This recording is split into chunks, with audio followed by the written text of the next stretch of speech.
to base Terran. So at this point, darkFoRCE really needs to get this expansion up, or maybe try to shut down the expansion of EmpireKas. Now we do see he's going to try to apply some pressure here. Speed coming up very soon, so that might be causing some troubles for EmpireKas. But EmpireKas here got 3 bunkers for defense and a good amount of marauders as well, so he should be able to hold this off without much problems. Now we do see here the roaches swinging in here, and the marauders there doing a really great job of focusing down those roaches. Stim has been used. Stim in the bunkers as well. Really nice micro from EmpireKas there, stimming the units in the bunkers as well. But yeah, darkFoRCE's attack is going to get denied. More speedlings incoming here, but I don't think that's going to be enough to actually carry out through here. And as we can see here, although darkFoRCE seems to have the big army, EmpireKas should not be in any form of trouble here, as he has those 2 bunkers to fall back to. So darkFoRCE gonna have to fall back and secure that 3rd expansion really shortly, as we see there, the 3rd expansion going up. The good thing for darkFoRCE is though that he has the bigger army, so EmpireKas cannot move out and do any damage at this point. So both players are back in macro mode. However, we do see a drop coming in here from EmpireKas to the back of darkFoRCE's base. Gonna try to rattle his cage and see if he can't do some damage to darkFoRCE's economy, is what I wanted to say. But darkFoRCE, oh, losing the queen, that's not a good sign. Roaches coming in and the drones get back to work. So did quite a lot of damage. Those queens are the lifeblood of the Zerg, as they produce so much more larvae and allow for a lot more units to be spawned.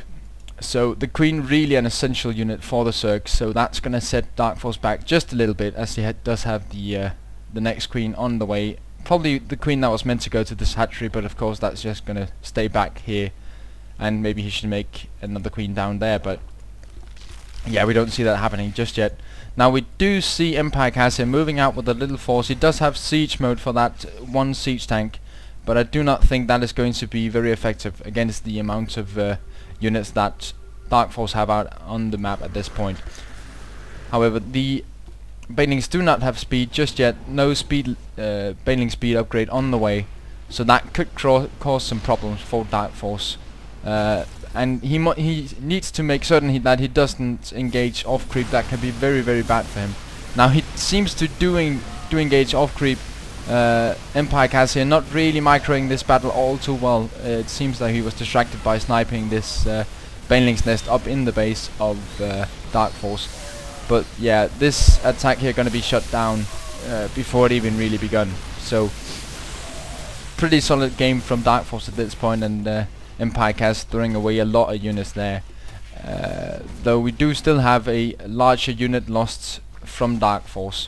But as we know, he does have his 3rd up at this point, and he can start to drone that up now safely, knowing that he just killed off the entire army of EmpireKas.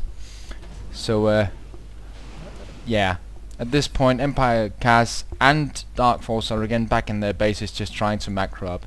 However, we do see EmpireKas moving out with a very tiny force here. 2 siege tanks, a few marines, a few marauders, trying to hit before that Baneling's nest finishes for darkFoRCE, which would be really devastating. Now, however, darkFoRCE does have a lot of circlings, a couple of mutas, and a few roaches as well, so he will probably be able to hold this attack off without much problems. Now we see here EmpireKas decides that now is the time to push. Yeah, not really sure I agree with this decision, as we do have a lot of units out for darkFoRCE, moving in those circlings to take all the damage from the marines, and those mutas just get to stand in the back and cause mayhem on EmpireKas' units. Now we do see EmpireKas here still being able to contain darkFoRCE in his base, and he still have a lot of units out in front, but running off those 3 hatcheries means that darkFoRCE can reinforce his army really fast, and EmpireKas knows this, starts to pull back, but he thinks maybe I can just break him at this point, and that's a huge mistake for Kas, because look at the amount of units that darkFoRCE has at this point. Now we do see reinforcements coming for Kas, but not quite sure that's going to be enough. We'll have to see, though. That is quite a sizable army at this point. snipes off one of the overlords scouting. And let's see here. The engagement, he stims up to attack. Is he going to pull back? No, the Marauders just tank those banelings like true men. Not like those little chicken shit marines that just run away. So aTnDarKFoRcE at this point pretty contained in his base. The mutas here might be sniped by the marines if aTnDarKFoRcE isn't careful. Yeah, there we go. The stim, he's going to snipe all of those mutas. No, oh, he pulls back, but that's a terrible, terrible blow to aTnDarKFoRcE, as those mutalisks really can make a difference in this kind of battle. Now we do see here aTnDarKFoRcE trying to break the contain here, moving those banelings in, but without speed and off creep they're not going to be able to catch up to the stim marines, and this could be really terrible for aTnDarKFoRcE. However, EmpireKas backing off, letting him build up another army, as we see 26 circlings coming out for aTnDarKFoRcE, and that means he will be able to defend this and the reinforcements as well. So now aTnDarKFoRcE third really getting into production. However, EmpireKas' third really oversaturated at this point, as well as his second. So yeah, I don't see how aTnDarKFoRcE can win this one at this point. He is way behind in this game, and I'm afraid that aTnDarKFoRcE is going to lose this one.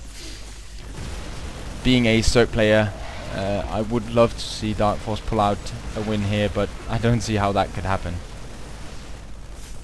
So anyway, let's see. We shouldn't count out aTnDarKFoRcE just yet. He might still pull this off. Cleaning up this attack here. Oh, EmpireKas not gonna get away with that siege tank. That gets picked off really early. But the next set of units coming in there with a Thor in the middle, and that could be the final blow to aTnDarKFoRcE. He does have Baneling speed, however, though, so if he morphs in some Banelings, he can clean this up really easily. The question is, will he do it? Oh, and at the same time we have a drop coming down in the third of aTnDarKFoRcE, sniping that one. Sorry that I missed that one. I will not rewind like the Husky, because I kind of feel that's not how it's meant to be. But aTnDarKFoRcE sees the army and chooses to GG out. So EmpireKas takes the win and saves the day for Terrans. Now I hope you enjoyed this cast. I know that I'm a little rusty. I haven't really gotten the whole grasp of the casting yet, but I hope you can live with it. I hope you enjoyed it. Please subscribe, rate and comment. Yeah, and tune in again next time. So Salvan out.